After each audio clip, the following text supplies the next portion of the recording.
The exile of Ayatollah Khomeini coincided with a period of relative prosperity for Iran. I think the decade between 1963 and 1973 was what you might call a decade of good management. The economy did very well, inflation was kept very low, prosperity did filter down to the new middle class, educational opportunities expanded very rapidly for everyone. True, obviously income distribution was not equal or fair, but everybody did better. The Shah attempted to capitalize on this economic success by cementing his position as the nation's undisputed leader. Having marginalized Grand Ayatollah Khomeini, at least for the moment, the Shah turned his attention to Iran's left-wing opposition. With the Cold War at its height and the Soviet Union, Iran's most powerful neighbor, the Shah was determined to stem the growing popularity of communism and socialism. He toured the country, warning of the threat. I belong to the generation of the national movement and Mossadeghi's movement and the movement for democracy and for independence. We were the ones who tried to resist the Shah, and they had completely suppressed all political movements, all political parties. And even in the late 50s and early 60s, when National Front was trying to reorganize, the SAVAK did its best to destroy the new National Front. SAVAK, Iran's internal security service, had been established in 1957 with the help of Mossad and the CIA. Its methods of widespread arrests, torture and executions soon created an atmosphere of fear and intimidation. What SAVAK had successfully done is to create an image of itself as far more powerful than it in fact was. Our working assumption in Iran was that in any group of 4 or 5, one person would be a SAVAK. These turn out to be exaggerations. But was SAVAK brutal? Yes, it was. Did it torture? Yes, it did. According to human rights groups, during the Shah's reign, around 1,000 political opponents were executed, with a further 4,500 imprisoned. I was abducted. A car stopped and pulled me in. They took me, to be brief, blindfolded, which I later on found out it was Evin prison. I was whipped, then blindfolded again, taken out to the hillsides and thrown over a valley down to the bottom. SAVAK's methods further contributed to the opposition to the Shah's regime. He was increasingly seen as a dictator who had no tolerance for dissent.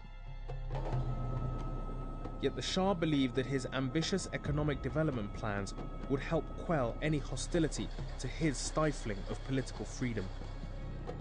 Oil revenues, he hoped, would lead to greater prosperity. The ultimate goal was to build an Iran which would compare to Japan of that time.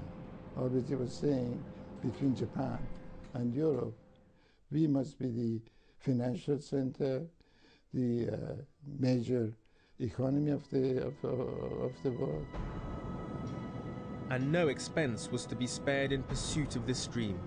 In 1 year alone, 1974, the Shah spent $16 billion on a development plan which aimed to modernize the nation's infrastructure while revamping its military.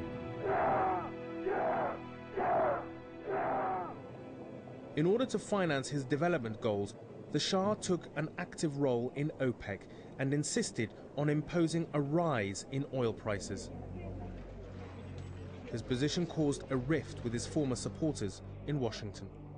I told him that in Nixon administration, there are people who are turning against him. He thought I'm exaggerating. But the Shah was undeterred. Indeed, as the country's coffers swelled, he grew still bolder. In 1974, he spearheaded a 14% rise in oil prices that crippled Western economies, insisting it was in Iran's national interest. and it appeared that the Shah was at the height of his powers. He was now, in 1974, the emperor of oil, the man who'd made it. He was on the scene. Iran was a great power again, and therefore, of course, the nature of the relationship is going to change. People were not going to treat you with the sort of kid gloves, perhaps, that maybe you were used to beforehand. You were no longer emerging, you had emerged, and therefore, if you'd emerged, it was sort of big boys' games, for big boys' rules and big boys' games, and I think the Shah never quite adjusted to this fact. And as a nation, Iran suffered growing pains as it attempted to modernize too quickly. The explosion in oil prices in 1973-74, oddly enough, made Iran wealthier overnight, but the Shah's attempt to inject all that money into the economy at once had an enormously disruptive impact on the economy. We went almost overnight from a fairly stable economy to very rapid inflation, housing priced out of the reach of most people, a flooding of migrants from rural areas into the large cities, and therefore the creation of shanty towns and a worker underclass. The broken promise of prosperity led to increasing resentment against the Shah.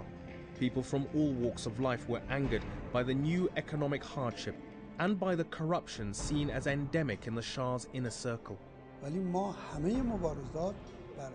Our struggle was mainly aimed at the Shah himself. It wasn't about America or Britain, who were both interfering in our internal affairs. It was all about the Shah, and especially about the Pahlavi family, because the royal court had a great role in plundering our interests, and they also had a role in our lack of freedoms. But by now, the Shah would brook no criticism.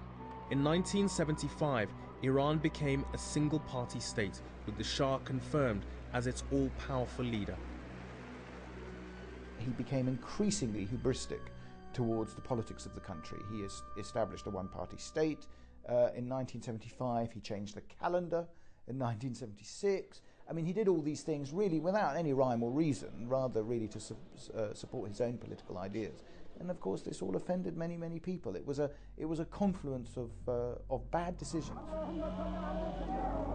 Yet the Shah remained convinced he had the support of religious clerics who he believed were united against communist elements. It was to prove a fatal miscalculation. The mistake the US made in Afghanistan in the 80s, thinking that the bin Ladens of the world are potential allies against Soviet Union, the Shah made in the 60s and 70s. He strengthened the clergy, thinking that they would fight the communists. One of the Shah's fiercest critics had a far-reaching influence on all opposition movements. Even from his exile in Iraq, Grand Ayatollah Khomeini's condemnation of the Shah and his foreign allies was resonating through the very heart of Iran, fomenting the protests that would quickly develop into a revolutionary movement. Inside Iran, any voice of opposition was crushed brutally. Khomeini was exiled, and from there he had this freedom to speak out against the Shah. No one inside could dare to do that.